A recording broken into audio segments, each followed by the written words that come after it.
Hello friends, welcome to CS centre. We are going to discuss the headline news. आज हम current affairs जो 9 फरवरी 2023 है उसमें जो है कि इंडियन एक्सप्रेस का जो करंट अफेयर्स है उसमें हम डिस्कस करने जा रहे हैं कौन कौन से आर्टिकल्स हमारे एग्जाम्स के पॉइंट ऑफ व्यू से इंपॉर्टेंट है। सबसे पहले अगर मैं बात करूं कि जो आर्टिकल्स हमारे एग्जाम के पॉइंट ऑफ व्यू से इंपॉर्टेंट है उसमें 5 से 6 हैं, लेकिन कुछ छोटे छोटे भी जो कि इंफॉर्मेशन है जो हमें अपडेशन के लिए हमेशा अपडेट रहना चाहिए। इससे क्या होता है कि जब हम अपडेट होते हैं ना, छोटी सी इन्फॉर्मेशन हमें आने वाले समय में लिए काफ़ी इंपॉर्टेंट होती है। फॉर एग्जांपल के लिए अगर मैं बात करूं, हम लोग पहले भी डिस्कस किए थे ई रूपी। जो सेंट्रल बैंक ऑफ इंडिया जो आरबीआई है उसने एक पायलट प्रोजेक्ट चलाया था ई रूपी को लेकर के। तो पहले बिग न्यूज़ थी, लेकिन अभी आज की जो आर्टिकल में छोटी सी न्यूज़ बन करके आया कि इसका जो ओवरऑल जो ट्रांजेक्शन हो रहा है एक रिकॉर्ड हाई पे है। तो इस वजह से हो सकता है आने वाले समय में फिर इसका पॉजिटिव निगेटिव इम्पोर्ट जो कि कोई बड़ा एडिटोरियल हमारे साथ आए तो हम उसको डिस्कस करने वाले हैं। दूसरी चीज़ ये है कि जैसे हम मान लीजिए कि एक इस समय हम क्या करते हैं, एक ऐसी प्रोग्राम आई हुई है आरबीआई का कि जैसे आप इस समय एटीएम में जाते हैं तो कैश विड्रॉ करते हैं या फिर जाते हैं उसमें से कॉइन तो नहीं होती है, बट वो पहले होता था आपसे ऑप्शन। आज से 10 साल 15 साल पहले की बात करूं तो उस समय होता था ना, आरबीआई जब एटीएम में जाते थे तो अब तो ऑप्शन मांगता था कि आप कितने रुपए की नोट चाहते हैं, 500 की, 1000 की, 100 रुपए की, 50 रुपए की। तो उसमें चूज कर लेते थे आप, आपको जो कि मिल जाता था, कॉइन भी आती थी। अब उसी वैसा तो नहीं, बट दूसरे फॉर्म में ये आ रहा है कि अगर आप एटीएम में जाते हैं वहां से कुछ विड्रॉ करना चाहते हैं अमाउंट, तो आप जाएंगे अमाउंट तो वो कॉइन के रूप में आएगा। जैसे मान लीजिए कि आप किसी मतलब उसमें जाते हैं ढाबा पे या फिर रेस्टोरेंट में जाते हैं तो आपके टोकन मिलता है, तो वैसे टोकन मिलेगा आप कहीं पे जो कि एक्सचेंज कर सकते हैं। फिर इसके बाद आरबीआई की काफ़ी बड़ी ये इन्फॉर्मेशन है, जो आरबीआई की मॉनेटरी पॉलिसी होती है कमेटी है उसका भी पिछले दिन जो है कि इसका 8 फरवरी को जो है कि मीटिंग हुई थी। उसमें ये डिसीजन लिया गया कि जो बैंक रेट होता है उसको इंक्रीज किया जाता है। उसके पीछे कई दो मेजर रीजन दिए जाते हैं, तो हम उसको डिस्कस करेंगे। फिर उसके बाद अगर मैं और बात करूं आप लोगों से कि जैसे BAR बार करके एक टेक्नोलॉजी डेवलप की गई है, open artificial intelligence Microsoft Edge करके जो कि डेवलप में की गई एज ए सर्च इंजन। जैसे हम आज क्या करते हैं कि गूगल पे जाते हैं नेट के थ्रू, जो कि हम गूगल करते हैं फिर उसके सारी इन्फॉर्मेशन मिल जाती है। तो क्या है कि उसमें हम कुछ और एक्सपेक्ट करते हैं कि और वैरायटी की मिल जाए इन्फॉर्मेशन हमें यूट्यूब सॉरी नेट से, गूगल से। अगर और भी जैसे माइक्रोसॉफ्ट एड्स है वो भी जो कि एक तरह का गूगल सर्च है, जैसे गूगल गूगल सर्च है वैसे ही एक सर्च इंजन वो भी है। तो हम क्या करते हैं, कुल मिला करके हम डे बाय डे इनोवेट करते हैं चीज़ों का एनालिसिस। तो ये हमारा जो स्टडी का ओपिनियन है उसमें जो कि अपडेशन का। अगला एक और न्यूज काफ़ी इंपॉर्टेंट है। जैसे मान लीजिए कि अभी क्या हुआ है कि पार्लियामेंट सेशन चल रही है, पार्लियामेंट सेशन चल रही है तो उसमें ये बात आई है कि जो कांग्रेस के जो कि लीडर है राजीव गांधी सॉरी राहुल गांधी, वो क्या किए कि उन्होंने अडानी और मोदी देखिए मैं वर्ड यूज कर रहा हूँ नरेंद्र मोदी, नॉट जैसे प्राइम मिनिस्टर ऑफ इंडिया। ठीक है, इसमें डिफरेंसेस है, आप कभी समय आएगा तो डिस्कस किया जाएगा क्या डिफरेंसेस है, बट इतना मैं बताऊंगा कि अभी जो मैं वर्ड यूज कर रहा हूँ नरेंद्र मोदी ना as a prime minister of India. ठीक है, अडानी, उसके बाद मोदी के रिलेशन को लेकर के उसमें कुछ मतलब उन्होंने वर्ड यूज किया। तो उसमें क्या है कि कुछ वर्ड जो होते हैं ना, कुछ उसमें जो पार्लियामेंट में बोले जाते हैं कुछ लिमिटेड होते हैं, सिलेक्टेड होते हैं। जो सिलेक्ट होते हैं जिनको होते हैं उन्हीं को बोला जा सकता है, उनको कैसे आप बोल सकते हो। कुछ उसमें से निकाल दिए गए होते हैं उसको आप यूज नहीं कर सकते। ये सारी पावर किसके पास होती है, ये निकालना ऐड करना जोड़ना जो है कि सारी पावर जो होता है वो प्रिसाइडिंग ऑफिसर जो होते हैं उनके पास होती है। फिर इसके बाद अगर मैं और बात करूं तो दो एक तीन और आर्टिकल इंपॉर्टेंट है। इसमें बिना टाइम जाज किए हम लोग चलते हैं अपने एग्जाम्स के पॉइंट ऑफ व्यू से जो है उसको एडिटोरियल के थ्रू जो कि न्यूज़पेपर के कटिंग से थ्रू जो कि हम उसको डिस्कस कर रहे हैं। तो जो देखिए जो ये वीडियो डिस्कस हम करते हैं ना, इसका मेन यही ओपिनियन होता है हमें टू द पॉइंट। देखिए क्या होता है कि मेजर जो कोचिंग इंस्टीट्यूट है वो 200-400 पेज की एक बुकलेट बना देंगी आपको हर महीने। अगर आप नॉर्मल पढ़ने वाले हैं ना तो पूरे महीने आप वही पढ़ते रहेंगे, लक्ष्मीकांत, स्पेक्ट्रम और रमेश सिंह, ये शंकर अय्यर जो भी पढ़ने वाले वो नहीं पढ़ पाएंगे। तो मतलब क्या है कि आप अगर कोई भी इंस्टीट्यूट या टीचर है जो उसको पता होना चाहिए कि क्या इंपॉर्टेंट है। समझ करिए कि आप हर एक रिलेवेंट चीजें, सारी चीजें आप अपने मैगजीन में डाल देते हो। तो जब एग्जाम होता है, पेपर आते हैं तो आप दिखाते हो देखो हमारे पास ये आ गए, ये आ गए, ये आ गए हैं, ये हमारे मैगजीन से आया है, हमारे क्वेश्चन पेपर से। मैटर ये नहीं है, मैटर ये है कि जो आप मटेरियल दे रहे हो कितना कंपाइल है, कितना टू द पॉइंट है। अगर मैं कहूँ कि सारे इन्फॉर्मेशन दे दूँ, अब उसमें तो उसी से पूछा जाएगा ना, लेकिन आपके पास भी एक्सपीरियंस होना चाहिए कि हम कुछ कम मतलब कम इंफॉर्मेशन में ज़्यादा जो की चीज़ें उनके साथ शेयर कर सकें। तो इसमें जो न्यूज़पेपर होते हैं बहुत से आर्टिकल्स आते हैं, लेकिन हमारे एग्जाम्स के पॉइंट ऑफ व्यू से जो इम्पोर्टेंट है हम उसको डिस्कस करते हैं। तो यही जो मेजर हमारा एक ओपिनियन होता है कि हम उसको मिला करके डिस्कस करें। तो सबसे पहले हम आते हैं अपने आर्टिकल्स पे जो कि डिस्कस करते हैं, देखते हैं क्या है इंपॉर्टेंट हमारे जो कि आर्टिकल्स में। सबसे पहले एक सेकंड आप वेट करिए, मैं ये ओके। अब देखिए यहाँ पे आप देख सकते हो आसानी से, यहाँ पे देखिए कुछ दिया गया है। अब इस हेडिंग को आप देखेंगे ना, आपको एकदम आसानी से पता चल जाएगी क्या ये बोलने की कोशिश करा। People trust is a my protective shield. देखिए कुछ दिन हुआ क्या, पहले राहुल गांधी ने जो कि बीजेपी गवर्नमेंट या मोदी पे जो कि ब्लेम किया, तो मोदी रिस्पांस देने की बजाय तो इन्होंने कहा कि जो प्रोटेक्शन जो मेजोरिटी है हमारे पास पीपल का, वही हमारे लिए शील्ड है। तो हालांकि पॉलिटिकल पॉइंट ऑफ व्यू हमारे एग्जाम्स के पॉइंट ऑफ व्यू से इंपॉर्टेंट नहीं है, ठीक है। फिर उसके बाद हम देखिए ये काफी इंपॉर्टेंट आर्टिकल है हमारा जो कि आरबीआई हाई के, देखिए एक होता है कि हम आगे डिस्कस करेंगे इसका, बहुत बड़े आर्टिकल आए हुए हैं। तो बस आरबीआई को देख लीजिए, यहाँ पे जीडीपी ग्रोथ रिकॉर्ड प्रोडक्शन किया है 2023 के लिए जो है कि आपका 6.4% होगा। तो ये चीजें रही। फिर हम नेक्स्ट आर्टिकल्स पे चलते हैं। यहाँ पे देखिए अभी क्या हुआ कि जो हमारे x farmer prime minister of India, prime minister जो कि डॉक्टर मनमोहन सर है, अभी क्या हुआ कि ये काफ़ी मतलब एज हो गई है, मोर देन 90 के ऊपर है इनकी एज। आप समझ सकते हो कितनी एज हो गई होगी इनकी। तो इन मतलब काफ़ी ये व्हील चेयर पे ये ट्रेवल करते हैं। तो अभी सेशन चल रहा है, तो उनको क्या हुआ है कि ये एक अलग मतलब फ्रंट से क्या होता है, सीनियरिटी के हिसाब से जो कि पोस्ट जो कि सीटें अलॉट होती हैं। तो अगर आप थोड़े से डिसेबिलिटी होते हैं तो आपको लिए एक अलग जो है कि प्रोसीजर बना करके, तो इनको क्या हो गया, फ्रंट सीट्स रो से लेना, इनको लास्ट रो में ला करके इनको किया गया। ये इनकी डिमांड थी, ऐसा कोई किया नहीं, क्योंकि आने जाने में इनको प्रॉब्लम हो रही थी। तो इन्होंने खुद अपना डिमांड किया और उस चीज़ को जो कि कहा कि नहीं हम ऐसे ऐसे यहाँ पे बैठेंगे। इसके बाद एक आईआईटी बॉम्बे, आपको पता है काफ़ी मतलब क्रूशियल इंस्टीट्यूट है। उसमें क्या हुआ कि जो स्टूडेंट्स होते हैं, जो इंजीनियर्स होते हैं वहाँ पे ना, जो पढ़ते हैं, पढ़ के निकलने के बाद जैसे मान लीजिए कि एक मैकेनिकल इंजीनियर है, ठीक है, और वो जब पढ़ के निकलता है ना, तो उसको तो एक्सपर्टीज मैकेनिकल इंजीनियरिंग में होना चाहिए। बट मैकेनिकल इंजीनियरिंग की बजाय वो जो कि अदर फील्ड में जो कि वो जॉब करने के लिए ज़्यादा जो कि मतलब ऑप्शन चूज करता है। तो ये स्टडी के हिसाब से काफ़ी मतलब ये ठीक सिम्टम्स नहीं है कि आप 4 साल 5 साल जो कि बीटेक कर रहे हैं उस फील्ड में, फिर उसके बाद आप जो कि अदर फील्ड को जो कि एक्सेप्ट कर रहे हो कि नहीं ये हमारे लिए ये बेटर है। इसके बाद देखिए ये काफ़ी इंपॉर्टेंट आर्टिकल है। जैसे मान लीजिए कि अभी टर्की सीरिया में क्या हुआ है कि काफ़ी हार्ड डिजास्टर हुआ है, ठीक है। तो उसमें क्या हुआ कि काफ़ी जान माल की हानि हुई, डिजास्टर हुआ।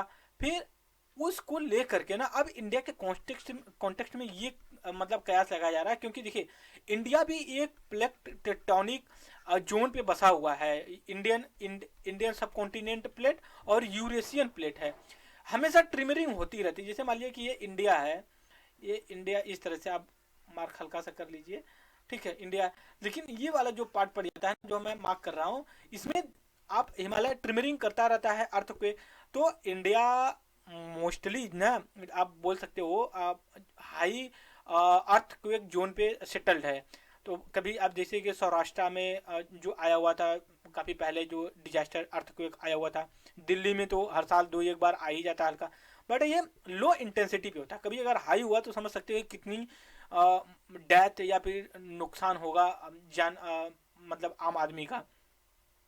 तो ये हमारा आर्टिकल था। फिर उसके बाद यहाँ पे आते देखिए ये पार्लियामेंट का जो चल रहा है सेशन, उसको लेकर के प्राइम मिनिस्टर जा रहे थे। तो ये हमारे लिए एग्जाम की इम्पोर्टेंस नहीं है, तो हम उनको डिस्कस नहीं करेंगे जो हमारे एग्जाम्स के पॉइंट ऑफ व्यू से इम्पोर्टेंट नहीं होते हैं।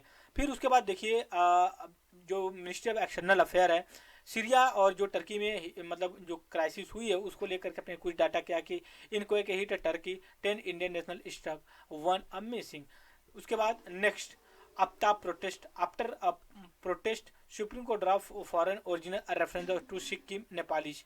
तो वो एक बेसिक सा आर्टिकल था। उसके बाद देखिए कोलिजियम सिस्टम हम जानते ही क्या होती है, अपॉइंटमेंट ऑफ द जजेस का होता है हायर जुडिशरी सुप्रीम कोर्ट और हाई कोर्ट को लेकर के। तो 4 जजों के अपॉइंटमेंट को लेकर के ये भेजा गया। फिर उसके बाद ये हमारे national security adviser Ajit Doval sir हैं, या आईएएस ऑफिसर्स हैं। और उसके बाद इन्होंने कहा कि मॉस्को मीट में, अभी मॉस्को ये जो कि रसिया की कैपिटल है, वहाँ पे उन्होंने मिला, उन्होंने कहा कि no country should be allowed to use Afghanistan as a territory the export terrorism.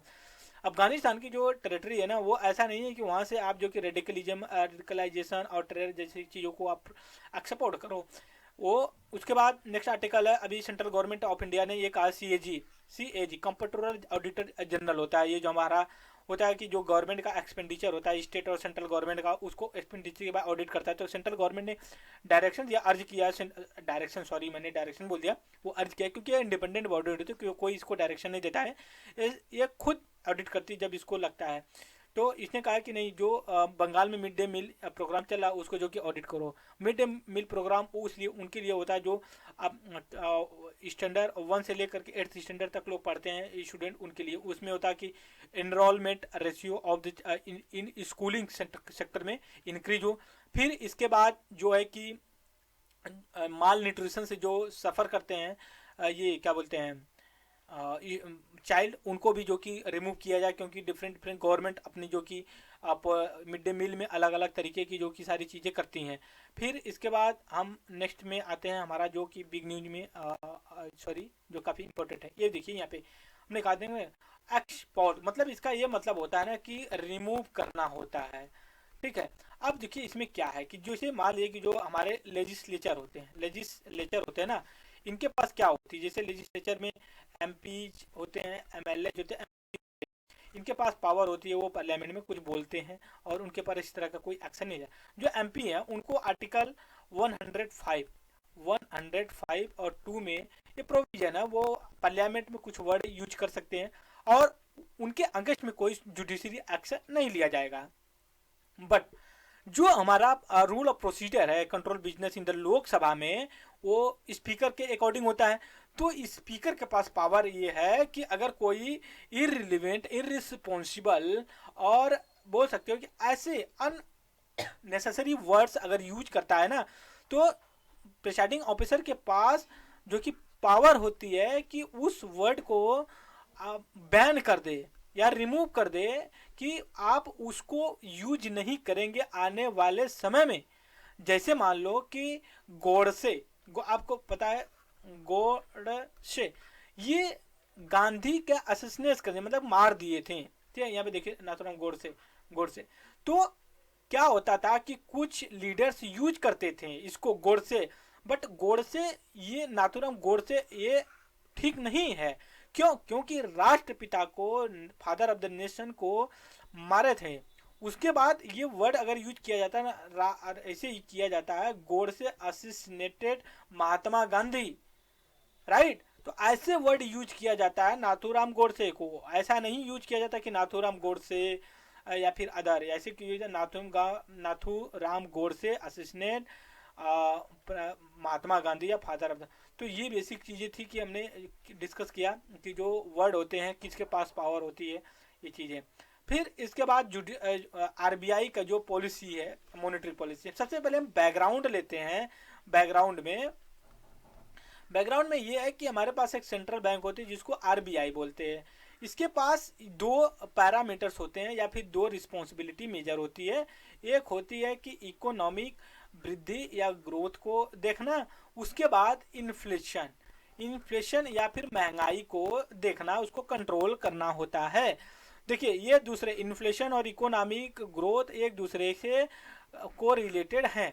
तो इनके कॉन्टेक्स्ट में एक मॉनेटरी पॉलिसी कमेटी स्टैब्लिशमेंट की गई है, 2006 में की गई। इससे पहले दूसरा सिस्टम हुआ करता था। तो ये कमेटी स्टैब्लिश की गई बाई आरबीआई एक्ट 1934 को अमेंडमेंट करके 2016 में फाइनेंस बिल के थ्रू। तो इसमें यह प्रोविजन लाया गया कि ये एज ए स्टैट्यूटरी बॉडी होगी, ठीक है, कि कानून के हिसाब से बनाया गया है आरबीआई एक्ट 1934 के अंतर्गत। और इसके 6 मेंबर होंगे। 6 मेंबर में एक 3 होंगे और 3 जो होंगे गवर्नमेंट। तो ये इसमें जो डिसीजन लिया जाएगा ना, मेजोरिटी इन द हो जाता तो, लेकिन ये चार, तो इसमें अगर टाई हो, जो गवर्नर होते हैं उनके पास कास्टिंग वोटिंग पावर होती है, वो डिसाइड करेंगे किस पक्ष में वो वोट दें। उसके बाद आरबीआई ये 4-2 से पास होता है या फिर पूरी हो जाती है, तो ये क्या करता है कि बैंक रेट, रेपो रेट को ये मॉनिटर करती है, और इससे क्या होता है मार्केट में जो है कि लिक्विडिटी की क्वांटिटी बराबर होती है और ज़्यादा कम हो उस हिसाब से करती है।